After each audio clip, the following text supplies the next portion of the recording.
This is K.M. Weiland, and you're listening to the 192nd episode of the Wordplay Podcast.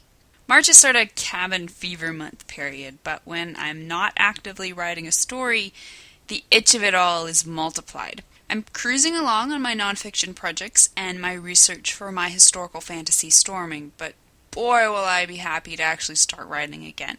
Nothing like it for scratching that inner itch, working off extra mental and emotional energy, and just processing life in general. If I continue on track with my other projects, I'm thinking I should be able to start Storming's first draft by June, but right now that's seeming like a long time to wait. How to figure out the worst thing that can happen to your character. The latest post in the video series on my blog examines the advice to think of the worst thing that can happen to your character, then make it worse. To watch it, visit my website at www.helpingwritersbecomeauthors.com. New videos are posted every Wednesday. And now, I hope you enjoyed this week's podcast, Why the Reader is Your Co-Writer. No story is created by one person. Written by one person, yes, but if the only imagination involved is the writer's, the story will never be anything more than black marks on the page. A book is just a doorstop until readers lift the cover, recognize and process the words, and then use those words to bring the story to life in their own minds. When readers decide to join hands with us, they are, in essence, becoming our co-writers. This whole collaboration is pretty awesome on a number of levels. For one thing, it means the burden of crafting a perfect story isn't ours alone. Our job is to guide the reader's imaginations, but it's their job to put their imaginations to work in the first place. The story their minds project will never be exactly the one we, not to mention their fellow readers, see.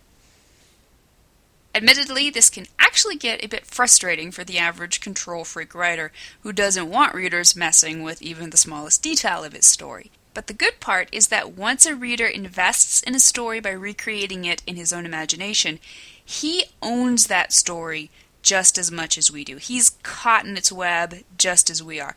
After that's happened, chances are good he's going to love it just as much as we do. The second awesome thing is that when readers join us as co-writers, the whole concept of suspension of disbelief becomes almost moot. As Steve Almond says, all readers come to fiction as willing accomplices to your lies. Dwight V. Swain agrees. Readers know a story isn't real, isn't true, but in their role of fiction fans, on an unconscious level they pretend it is true, accept it, and live through it with the characters. So other than being kind of a neat concept, what does this notion that the reader is our co-writer mean to us?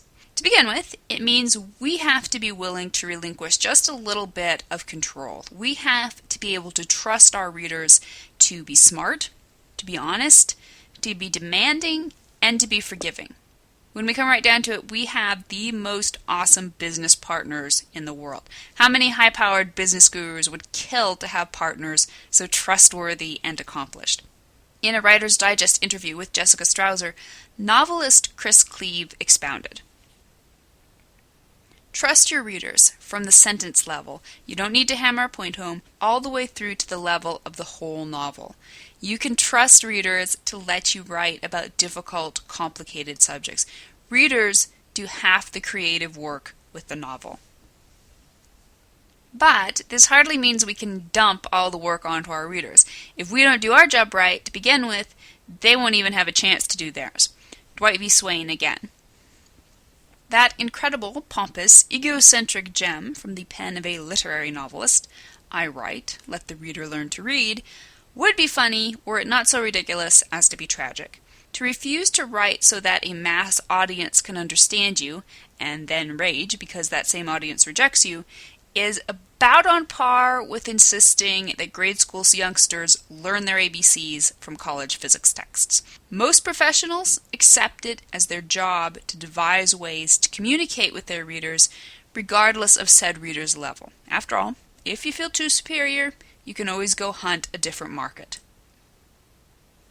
Authors don't always know quite how to relate to readers, which is ironic since not only are readers pretty easy to figure out, they're also a club to which almost all authors belong themselves. To understand the balance of power between author and reader, all we have to do is consider our own reading experiences.